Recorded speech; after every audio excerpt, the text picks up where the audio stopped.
Welcome to the Rad Conversations podcast. Welcome back to another episode of Rad Conversations. This week we have Trixie joining us all the way from the Philippines, and we're diving into manifestation, love, and the unseen forces that shape our lives. My guest shares how a vision board led her to the love of her life, a connection that felt destined beyond this lifetime.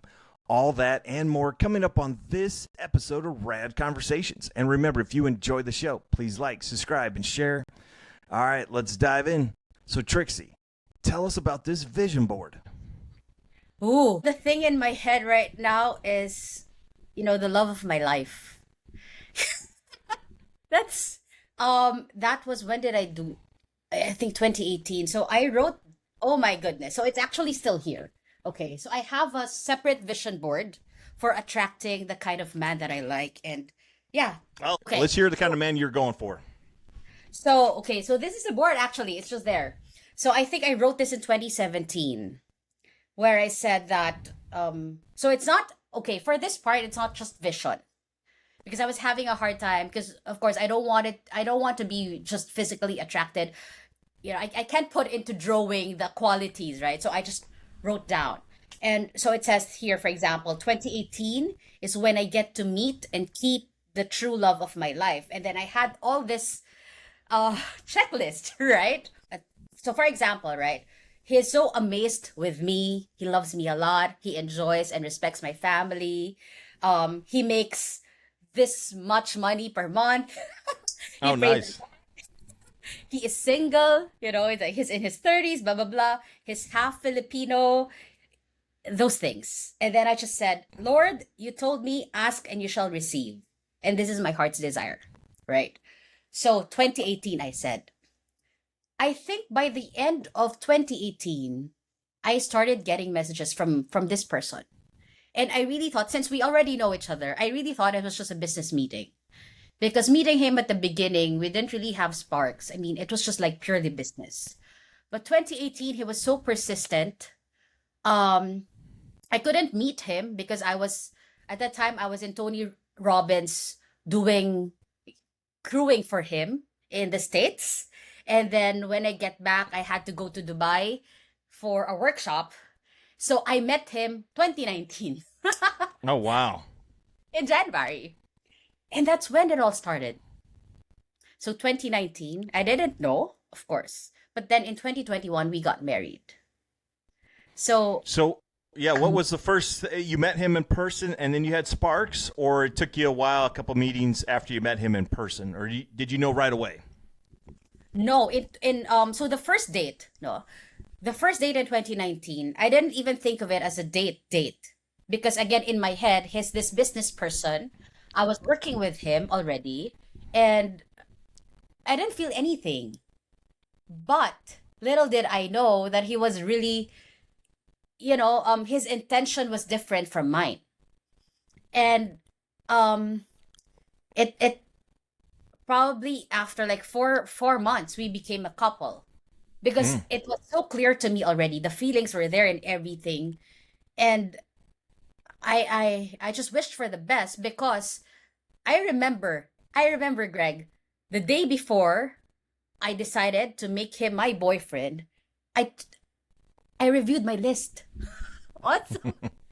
Oh my goodness! Right? That's the thing. Oh my goodness! This is him and more. So with of course that feeling that you already love him and all. So I'm like, okay, God, thank you. This is your gift. So again, it worked. The vision boarding worked, right? Did you, before you met your husband, during that year, did you go on other dates where you thought possibly this is the guy or this is the guy, or did you just other dates, not have any of that but feeling before you met your husband? They were it didn't feel like that. So that's why. So you see, you really use vision board for everything that you want, including your love life, and I think even with the family life, right? I don't know, Greg. It's just really magical when you believe. I agree. Believe. If you believe, and you're very grateful for everything that comes your way. I think you really have to be grateful for things that come your way. Now, Trixie, you mentioned God. Now, who is God in your vision? Oh wow, who's God in my vision? God for me, the creator, is just really one. He is Allah, he is Jesus, he is Buddha, he is just one creator of the universe that everybody is looking up to, but just in different pictures, in different identity probably. But for me, the creator knows so much better than you do. So the creator gets to give you what you really signed up for in this lifetime. That's creator for me. Yeah, I agree with you. I mean, sometimes you think this is the best path for me, and then you just keep trucking down the wrong path, and then life becomes a lot easier when you go on the path I think you're intended to. I believe in pre-birth experiences, stuff like that. So I believe that we all kind of signed a contract before we came down here, and once you get on that path that you agreed to do, I think life becomes a little easier. I can't agree more with you, Trixie. Is your husband now, is he on board with you with all this vision board and putting good vibes out there? Oh my gosh, Greg. That's why I'm here. It's because of the NDE that we're about to share. Of course, it's not mine. It's my husband's. Um I lost him, Greg, in 2023. Oh, wow. Yeah. Oh, wow. So I didn't. Yeah. yeah, of course you do. So that's the story. It's his story of that near death, literally the near death experience just right before his death. And the start of our story, of our love story, and up until today. Because I just know that up until today, he's just here. It's just like he's not here physically. I just can't hear him speak. But I just know that whenever I call on him, he delivers. You know what I mean? Like, I know that he wanted me to do this, or I know that he is supporting me in this, that kind of thing that I never could put into words. I never could explain clearly to anybody because you just can't. But I know. And when you say him, who are you referring to? My husband. Okay. I didn't know if you were talking about God or your husband. Okay, just clarifying that real quick. So Thank you. that's great. Both of them, actually, Greg. Yeah, Both yeah. Of course, Trixie. Do you believe like you and your husband were on met in other lifetimes? Do you believe in reincarnation or Yes. anything like that?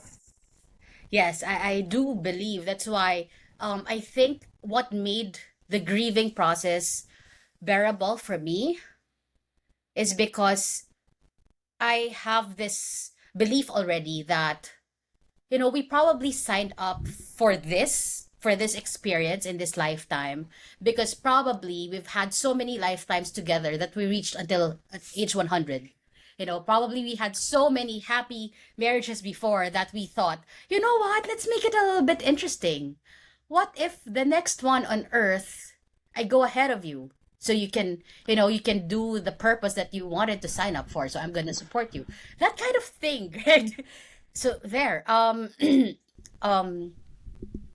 what? Okay. Where do I start? Okay, where were we? Sorry. Wherever you Um, want to, Trixie. Wherever you want to. Yeah. so okay, so let me which part do I share? Okay. Um the near how do I say this? Okay.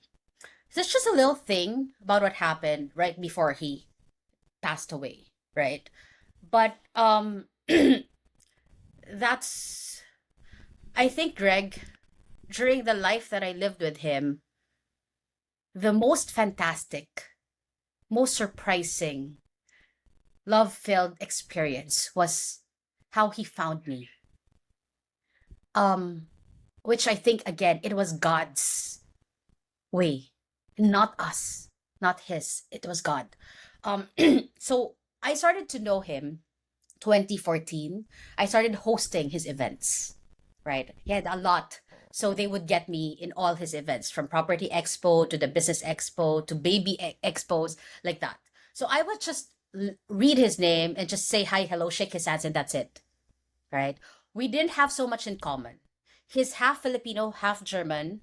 So I don't like, he's not the typical happy guy, like smiling all the time. So for He's more German than Filipino. yeah, so for me, that's not like, okay, it is just not really something that I was attracted to at that time. But then, like I told you, right, in 2018, he started messaging me, asking me if he can meet me and those stuff. Little did I know that the reason why is that, so he told me this when we were already together, okay? He said that in 2018, he started dreaming about love. He started seeing for a month or so. Every night, he dreamed of something that gave him so much love, feeling of happiness, but he couldn't understand what it is. So there's this picture that was just slowly getting bigger and bigger. Up until after a month, he saw a girl, and then he was thinking, who's this person? And then on that day, he just saw me in his dream, because I was the girl that turned around. Oh, And he was wow. like, why she? I mean, why her? Why? I don't really know this girl. I mean, why her? But then at that time, he already loved me so much. He said, Imagine that. I didn't have any idea. So, yeah, when he started to pursue me, when he was courting me, he actually even told me that, I am taking you out not to see if I could check, those boxes that I have, but I'm taking you out because I want to marry you. Wow. He It's told you on the first date? not on the first date, but after a few months, and we're Oh, not a few even months. together, right? So it kind of like it scared me. It scared me. And did you have any, was he showing up in your dreams before that at all? Did you have any idea that, no? No, on my head, in my end, it's like no. But then at that time when he told me that, I already liked him. I already had developed feelings for him. But then I was not in a rush. I'm like, I was actually very scared, Greg, because in my head it's like I'm living my best life now. I don't really need a man anymore. Because I was mid 30s. And I'm like, I'm good. If someone comes along and he's my true love, then good. But if not, I don't want another I just don't want another relationship for the heck of it. So it didn't came so easy. But until that day, that when I felt like, oh my gosh, I love this man. I really love this man. And that's it. And then we got together. So you see, Thanks for watching the show today, folks. And if you enjoyed it, please like, comment, and share. And like always, stay rad.